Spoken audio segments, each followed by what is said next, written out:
అంగన్వాడీ ఉద్యోగులకు ముఖ్యమంత్రి వైఎస్ జగన్మోహన్ రెడ్డి న్యాయం చేస్తారని అంతవరకు వేరే విధానంలో ఆలోచించవద్దని ఎమ్మెల్సీ డీసీ గోవిందరెడ్డి పేర్కొన్నారు. కడప జిల్లా పోరుమామిల మండల తహసీల్దార్ కార్యాలయం ఆవరణంలో గత 17 రోజులుగా సమ్మె చేస్తున్న అంగన్వాడీలను పరామర్శించారు. ఈ సందర్భంగా వారు మాట్లాడుతూ అంగన్వాడీలు చేస్తున్న ధర్నా న్యాయంగా ఉందని, ముఖ్యమంత్రి సానుకూలంగా స్పందిస్తారని, ఈ విషయాన్ని ముఖ్యమంత్రి దృష్టికి తీసుకువెళ్తామన్నారు. రాబోయే ఎన్నికల్లో మీరంతా సహకరించాలని కోరారు. అనంతరం వినతిపత్రం వారు అందజేశారు. అమ్మా, ఇది ముఖ్యమంత్రి గారి ఆఫీస్కు మీ అర్జీ సంతకాలు కూడా పెట్టారు కదా ఇక్కడ కొంతమంది. ఇది ఖచ్చితంగా పంపిస్తామమ్మా. సార్ ఇళ్లలో కూర్చున్న 45 ఏళ్లకు వాళ్ళకి ఇస్తుండ్రు కానీ మా కష్టపడే వాళ్ళకి మాకు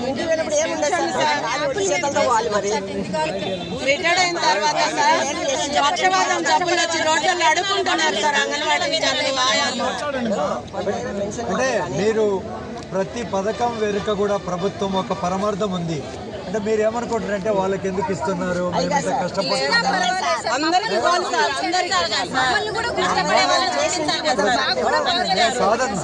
మీరు అంటే ఎందుకు ఇస్తున్నాం అనే దాంట్లో పరమార్థం ఉంది. ఇవ్వాలి సార్, ప్రతి ఒక్కరము ప్రభుత్వం పథకాలు తీసుకోవాల్సిన వాళ్ళమే.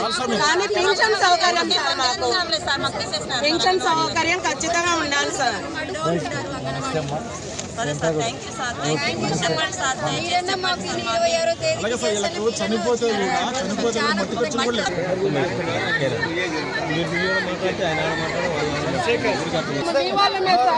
జగన్ రావాలని కోరుకునే వాళ్ళమే మేము. మా కష్టాలు గమనించండి. 26 రోజులైంది సార్ రోడ్డెక్కి. మాకు జీతాలు పెంచడం తెలంగాణ కన్నా ఎక్కువ ఇస్తానని మాకు మాట ఇచ్చాడు సారు. ఆ మాట నెరవేర్చుకోమని చెప్పనుకోవడమే లేదు. 10,000 జీతంతో ఎన్ని రోజులు ఉద్దేశము అంటే జగనన్నకు మీరు నిరసన తెలిపారు. ఆయన అంటే ప్రభుత్వం అనేది ఒక వ్యవస్థ కదా, అనేక మంది అధికారులతో అందరితో మాట్లాడాలి. ఇదంతా కూడా అంటే మీరు అదే ఖచ్చితంగా చెప్తాను. అంటే కొన్ని రోజులు చేసినారు, ఇంతటితో విరమించి మళ్ళీ ఒకసారి అవకాశం ఇచ్చిన తర్వాత మళ్ళీ ఆలోచన చేస్తే బాగుంటుంది. మీరు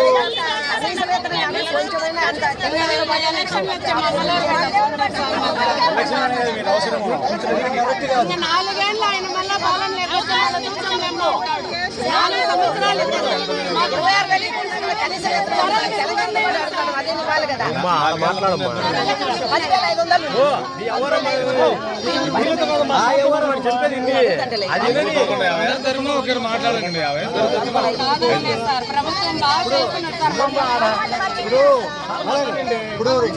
ఇప్పుడే మేము వాళ్ళ మీటింగ్ పెట్టాము.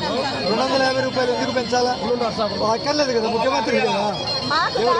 నేను అదేనే కాబట్టి ముఖ్యమంత్రి అయినాక మళ్ళీ మర్చిపోతారు అనేటువంటిది లేనే లేదు.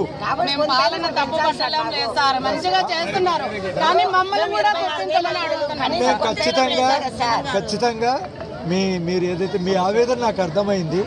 నేను ముఖ్యమంత్రి గారికి దృష్టికి కూడా మీరు తీసుకెళ్తాను. మీరు ఏదైనా అర్జీ ఇచ్చినా కూడా అమ్మా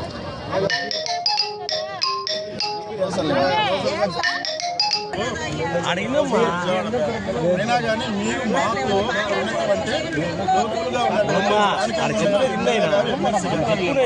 జగన్ గారు మాకు మీరు చెప్తే అక్కడ అన్ని 175 నియోజకవర్గాల్లో ఎమ్మెల్యేలు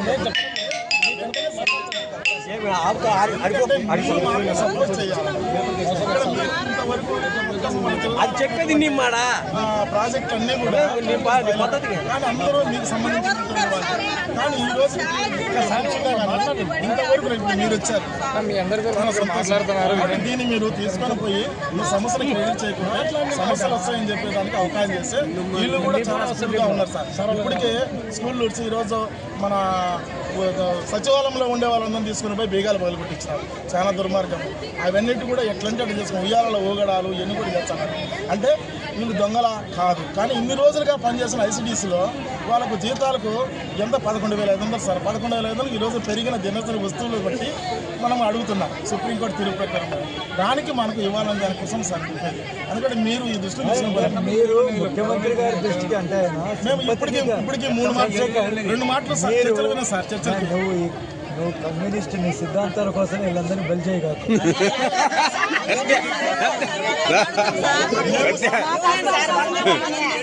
మాకు సిబిఎం తోనే పడలేదు సార్, మా సిబిఎం మాకు 20,000 నుంచి 10,000 కానీ మళ్ళీ తెలంగాణ మాకు ఇచ్చిన యాపులు ఎన్ని సార్? యాపులు ఎన్ని సార్ చెప్పండి. తెలంగాణకు మించి మనం ఎందుకంటే జనాలకు అందాలి దానివల్ల అది కాదు మీకు ఆ కష్టానికి మాకు ఫలితం కావాలి అది సార్. ఓకే ఓకే అది ఓకే కానీ హ్యాపీ ఇవ్వకూడదని కరెక్ట్ కాదు. హ్యాపీ ఇవ్వడం వల్ల ఇదంతా కూడా ఎన్ని యాపులు ఇచ్చినా సంతోషం, ఆ కష్టానికి మాకు ఈ ఫలితం యాప్లు ఇవ్వడం వల్ల ప్రజలకు చేరాలనేది ఎక్కడ కూడా లీకేజ్ ఉండకూడదు అనేది ముఖ్య ఉద్దేశం. దాని మీకే కాదు విద్యలో కానీ వైద్యంలో కానీ మీరు చాలా ఇంపార్టెంట్. మీరు చిన్న చిన్న పిల్లలకు భోజనం పెట్టేవాళ్ళు మీరు. మా కష్టానికి కూడా ఫలితం